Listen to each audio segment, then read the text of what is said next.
మనుషులు కొన్నిసార్లు ఏదేదో చేస్తారని చాలా అనుకుంటాం, కానీ దేవునికి ఉన్న ప్రణాళిక ఎంత గొప్పది అంటే చిన్న చిన్న వ్యక్తులను కూడా ఉపయోగించుకుని దేవుడు అసాధారణ కార్యాలు జరిగించేవాడు.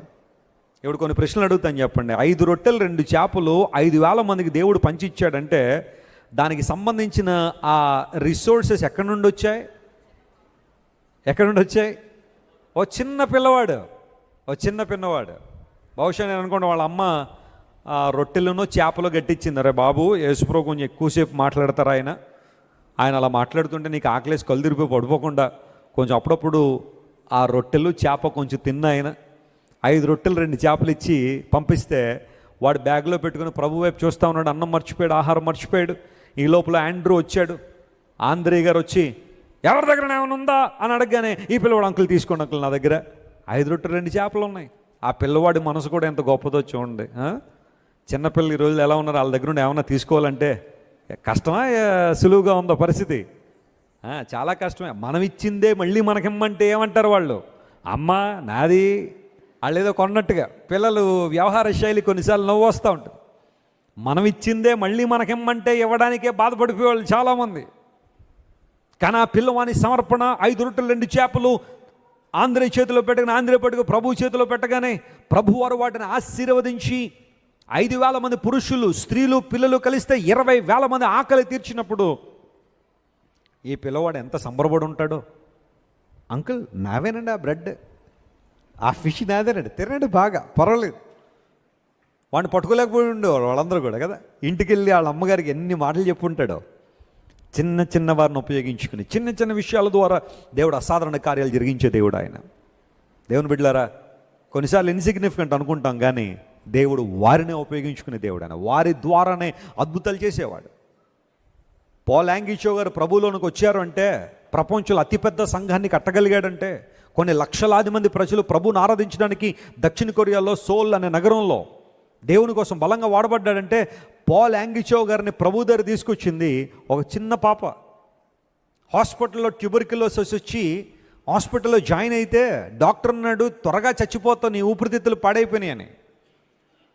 భయంకరమైన ఇబ్బందులు ఉన్న ఆ ప్రక్రియలో దైవజనుడు ఆ మంచం మీద పడుంటే ఒక చిన్న పాప గదిలోనికి వచ్చి యేసు ప్రభువుని ప్రేమిస్తున్నాడు, ఆయన మిమ్మల్ని స్వస్థపరచగలడు, ఆయన జీవాధిపతిని సువార్త చెప్పింది. 2 రోజులు అలా వచ్చి చెబితే ఆమెను చాలా భయంకరంగా తిడతాడు.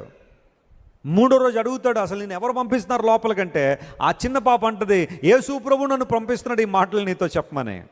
That was a turning point in his life. ఒక చిన్న బిడ్డ చెప్పిన మాటల ద్వారా ప్రభు సువార్తను అంగీకరించిన ఆ వ్యక్తి ఈ రోజున ప్రపంచంలో అనేక మంది దీవెనకరంగా మారారు. ప్రభు దగ్గరికి వెళ్ళిపోయారు అనుకోండి, కానీ ఆయన సేవ అనేక మందిని ప్రభావితం చేసింది. ఎందుకు మాట చెబుతున్నాను తెలుసా?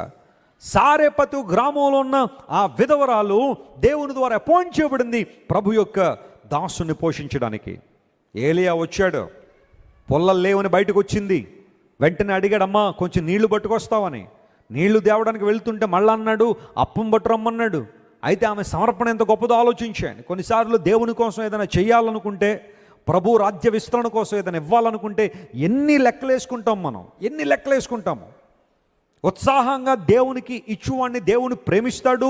ప్రతివాడు తనకు కలిగిన దానిలో దేవునికి ఇవ్వడానికి ముందుకు రావాలని బైబిల్లో రాయబడి ఉంటే, ఏదైనా ఇవ్వాలి అన్నప్పుడు కొంతమందికి చాలా ఇబ్బందికరంగా ఉంటుంది.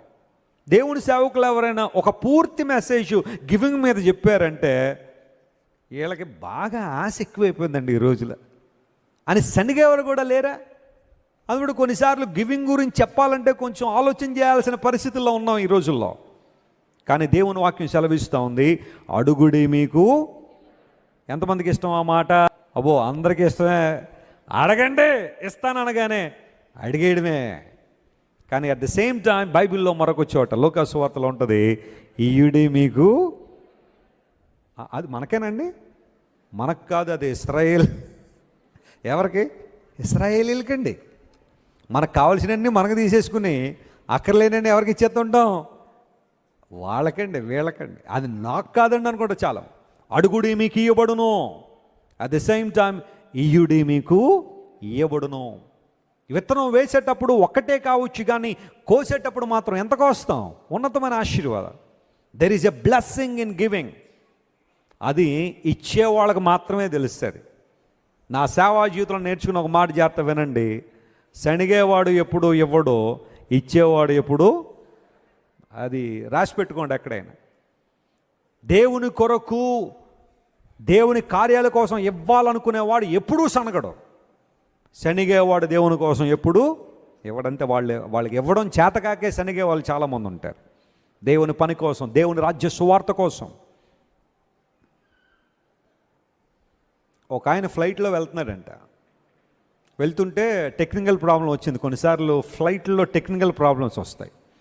కారులో టెక్నికల్ ప్రాబ్లం వచ్చిందనుకోండి, కారు రోడ్డు పక్కకి తీస్తాం. ఫ్లైట్లో వస్తే ఇంకా పక్కకు కాదు, పైకి వెళ్ళిపోవడమే. ఎందుకంటే గాల్లో 34,000 అడుగుల పైన టెక్నికల్ ప్రాబ్లం వచ్చి, captain speaking, there is a technical issue, pray to your God అన్నాడు అనుకోండి, అప్పుడు ఉంటుందండి ఫ్లైట్లో. ఎవరికి వారు ప్రార్థన చేసుకోండి అంటే ముందు పాపాలు ఒప్పేసుకునే వాళ్ళందరూ ముందు ఒప్పేసుకుంటారు. ఎందుకోసం? ఏమో ఫ్లైట్ కూలిపోయిందంటే పరిస్థితి ఏంటంటే. కొంతమంది విచిత్రంగా ఉంటారు, ప్రభువా పాపాలన్నీ ఒప్పేసుకుంటున్నాను ఆయన, ఇక్కడ నుండి బాగుంటాను ఆయన, ఫ్లైట్ జాగ్రత్తగా ల్యాండ్ అయిపోతే మళ్ళీ వెనక్కి తీసేసుకుంటాను ఈ ప్రేయర్. ఉంటారు అలాంటి వాళ్ళు. కష్టం వచ్చినప్పుడు ఒకలాగా, కష్టం తీరిపోయిన తర్వాత మరొకలాగా, అది అప్పుడు చేశానండి ఇప్పుడు కాదండి అనుకుంటారు చాలా.